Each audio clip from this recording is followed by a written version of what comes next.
كنتم خير أمة أخرجت للناس تأمرون بالمعروف وتنهون عن المنكر وتؤمنون بالله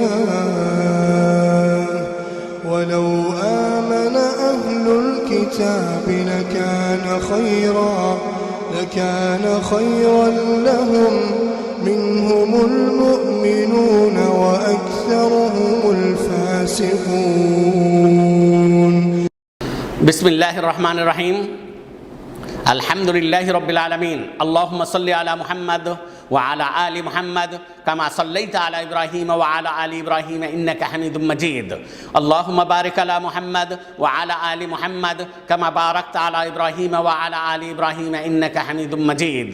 والسلام على رسول الله. সম্মানিত দর্শক মণ্ডলী, সম্মানিত শ্রোতা মণ্ডলী, আপনাদের সামনে এমন একটি বিষয় তুলে ধরার ইচ্ছা করেছি যে বিষয়টি হলো অত্যন্তই সহজ বিষয়, কিন্তু আমাদের সে বিষয়টি জেনে থাকা দরকার। বিষয়টি হলো যে আমরা কিভাবে মুসলিম হতে পারব, কিভাবে মুসলিম হতে পারব। অনেক সময় দেখা যায় যে কোনো ব্যক্তি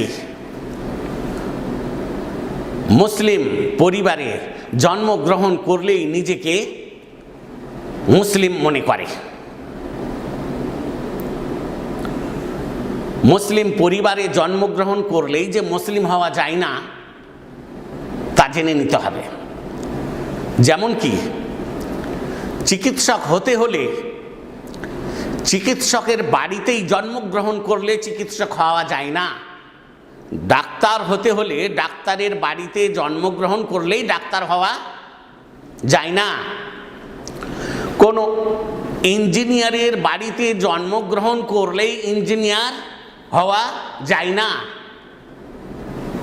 ইঞ্জিনিয়ারের ডিগ্রি অর্জন করতে হবে এবং যা কিছু জ্ঞান লাভ করার তা করতে হবে। অনুরূপভাবে চিকিৎসক বা ডাক্তার যিনি, তার বাড়িতে জন্মগ্রহণ করলেই ডাক্তার হওয়া যায় না, বরং ডাক্তার হওয়ার জন্য যে সমস্ত ডিগ্রি লাভ করার প্রয়োজন রয়েছে সেগুলো লাভ করতে হবে, তবেই ডাক্তার হতে পারা যাবে। এটা জেনে রাখা দরকার। শুধু গরুর গোশত বা গরুর মাংস খেলেই মুসলমান হওয়া যায় না। মাতা পিতা ছোটতে আমাদের খাতনা করে দেন, সেটার কারণেই যে আমরা শুধু মুসলমান হয়ে থাকব তা নয়। হ্যাঁ, এগুলোর দরকার আছে, কিন্তু ইসলামের যে সমস্ত বিধিবিধান, নিয়ম কানুন, শর্তাবলী রয়েছে সেগুলি যদি আমরা ফলো না করি তাহলে মুসলিম হতে পারবো না।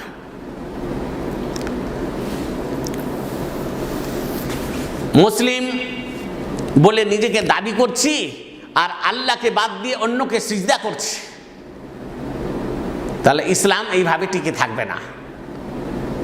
যেমন কি ওযু করার পর কতকগুলি কর্মকাণ্ড ঘটলে ওযু ভেঙে যায়, ঠিক সেই রকম মুসলমান হওয়ার পর কতকগুলি কর্মকাণ্ড আছে, সেই কর্মকাণ্ডগুলির মধ্যে নিক্ষিপ্ত হলে ইসলাম নষ্ট হয়ে যাবে। কেউ 1000 বার যদি কালেমা লা ইলাহা ইল্লাল্লাহ পাঠ করে আর আল্লাহর অংশীদারি স্থাপন করে, তাহলে তার ইসলাম নষ্ট হয়ে যাবে। কোনো ব্যক্তি যদি 1000 রাকাত নফল নামাজ পড়ে আর ফরজ নামাজও পড়ে, ফরজ নামাজ পড়ছে, নফল নামাজও পড়ছে, কিন্তু আল্লাহর সঙ্গে অংশীদারি স্থাপন করছে, তার সমস্ত আমল নষ্ট হয়ে। তাই আল্লাহ তাআলা বলেছেন লা ইন আশরাকতা লা ইয়াহবাতান্না আমালুক, যদি তুমি অংশীদারি স্থাপন করো, আল্লাহর অংশীদার যদি স্থাপন করো, তাহলে তোমার সমস্ত আমল বিফলে যাবে, সব আমল নষ্ট হয়ে যাবে। আমলের মধ্যে সবচাইতে উৎকৃষ্ট আমল হচ্ছে আল্লাহর প্রতি সঠিক পন্থায় অন্তরে ঈমান স্থাপন করা। তো কেউ যদি বলে যে ঈমান এনেছি, মুসলিম হয়েছি, আবার গিয়ে আল্লাহকে বাদ দিয়ে অন্যের নামে জবাই করছে, অন্যের নামে ইবাদত বান্দেগি করছে, অন্যের নামে নজর মানছে, অন্যকে সিজদা করছে, কবরকে তোয়াফ করছে, তাহলে তার ঈমান কি হবে? নষ্ট হয়ে যাবে। তাই আমাদেরকে সজাগ থাকা দরকার যে আমাদের ঈমান যেন নষ্ট না হয়। কেন যে আপনার সবচাইতে মূল্যবান সম্পদ হচ্ছে আল্লাহর প্রতি সঠিক পন্থায় ঈমান স্থাপন করা। আর এই ঈমানের দ্বারাতেই আপনি পাবেন জান্নাত, ঈমানের দ্বারাতেই আপনি পাবেন মুক্তি জাহান্নাম থেকে, ঈমানের দ্বারাতেই আপনি আল্লাহর সন্তুষ্টি লাভ করতে পারবেন, ঈমানের দ্বারাতেই আপনি আল্লাহ তাআলা ও রাসূলের পথের অনুগামী হতে পারবেন। ঈমান থাকবে আর ঈমানের দাবি অনুযায়ী আবার নিজেকে পরিচালিত করতে হবে। শুধু এই নয়, এই বললে চলবে না যে হ্যাঁ অন্তর আছে, অন্তরে ঈমান আছে, অন্তরে ঈমান আছে আর আমল করার কি দরকার আছে, এটা বললেও চলবে না। কেন যে ঈমানের নিদর্শন হচ্ছে আমল। তাই বারবার আল্লাহ তাবারক ওয়া তাআলা পবিত্র কোরআনের মধ্যে বলেছেন ঈমানের কথা আর তার সঙ্গে সঙ্গে আমলেরও কথা। আপনি বেশি দূর যদি না যান তো সূরা আসর লেন, ওয়াল আসরি ইন্নাল ইনসানা লাফি খুসর ইল্লাল্লাযিনা আমানু ওয়া আমিলুস সালিহাত। তো সবাই তো জাহান্নামী হবে, কিন্তু তারা জাহান্নামী হবে না যারা ঈমান স্থাপন করবে, অন্তরে সৎকর্ম করবে। আর সৎকর্মেরই অন্তর্ভুক্ত হচ্ছে যে মানুষকে সৎপথের দিকে আহ্বান করবে আর মানুষকে উপদেশ দিবে, ভালো উপদেশ দিবে, আর বিপদে আপদে দুঃখে সুখে মানুষকে উপদেশ দিবে ধৈর্য ধারণের। তাহলে ঈমানের সঙ্গে সঙ্গে আমলের প্রয়োজন রয়েছে। আর যদি বলে যে ঈমান আছে আমার অন্তরে, তো এটা যথেষ্ট নয়।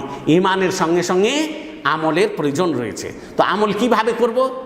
একজন বলছে পীর বাবাকে সিজদা করো, আর একজন বলছে মাজারকে সিজদা করো, আর একজন বলছে পীর বাবার নামে নজর মানো, খাসি জবাই করো, আর একজন বলছে যে না এগুলো জায়েজ নয়। তো আপনি কোনটা মানবেন? আপনি এখানে পবিত্র কোরআনের মধ্যে যে সমস্ত বিধিবিধান এসেছে সেগুলো আপনি দেখবেন। পবিত্র কোরআনে আল্লাহকে বাদ দিয়ে কোনো ব্যক্তির নামে নজর মানা আর কথা নাই, কোনো ব্যক্তিকে সিজদার কথা নাই।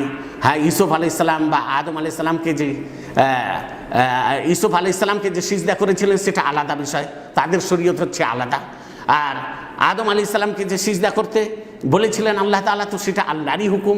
আল্লাহ যে কাজের হুকুম করবেন, আদেশ দিবেন, সেটাই শরীয়ত হয়ে যাবে। কিন্তু আমাদের শেষ নবী মুহাম্মদ সাল্লাল্লাহু আলাইহি সাল্লামের যে শরীয়ত আছে তাতে আল্লাহকে বাদ দিয়ে অন্য কোনো বস্তুকে সিজদা করা চলবে না, আল্লাহকে বাদ দিয়ে অন্য কোনো বস্তুর নামে নজর মানা চলবে না, আল্লাহকে বাদ দিয়ে আল্লাহর বিধানকে বাদ দিয়ে অন্য কোনো বিধানকে প্রাধান্য দেওয়া চলবে না। এটাই হচ্ছে আপনার আমার করণীয়। এগুলো জেনে শুনে আমরা মুসলমান যদি হই তাহলে প্রকৃত মুসলমান হতে পারবো।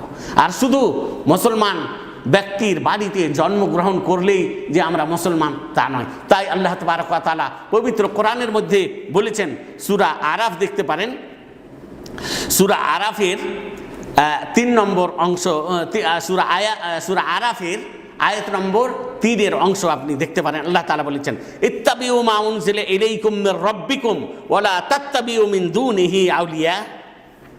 আল্লাহ তাআলা কি বললেন? যে হে সকল জাতির মানব সমাজ, তোমাদের প্রভুর নিকট থেকে তোমাদের জন্য যা অবতীর্ণ করা হয়েছে তার অনুসরণ করো এবং তোমাদের প্রভুকে ছেড়ে দিয়ে অন্য কোনো মিত্রদের অনুসরণ করিও না। আপনার মিত্র পীর অনুসরণ করিও না। আল্লাহ বলছেন এই তোমাদের উপরে যেটা অবতীর্ণ করা হয়েছে সেটা হচ্ছে পবিত্র কোরআন আর নির্ভরযোগ্য হাদিস। এই দুটি আল্লাহর পক্ষ থেকে এসেছে, সুতরাং এই দুটি মেনে চলতে হবে। এই দুটি যদি আমরা মেনে চলি সঠিক পন্থায়, তবে আমরা প্রকৃতপক্ষে মুসলমান হতে পারবো। আর শুধু মুসলিম সমাজে জন্মগ্রহণ করলেই যে মুসলিম হওয়া যায় তা নয়।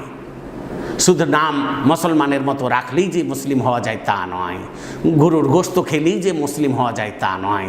ইসলামের বিধি বিধান নিয়ম কানুন মেনে চলতে হবে। কালেমা লা ইলাহা ইল্লাল্লাহ আমরা পাঠ করছি, লা ইলাহা ইল্লাল্লাহ মুহাম্মাদুর রাসূলুল্লাহ পাঠ করছি, এর যে কি দাবি, সেই দাবি অনুযায়ী নিজেকে পরিচালিত করতে হবে, আর কি কি দাবি সেগুলোও জানতে হবে, তবেই আমরা প্রকৃতপক্ষে মুসলমান হতে পারবো।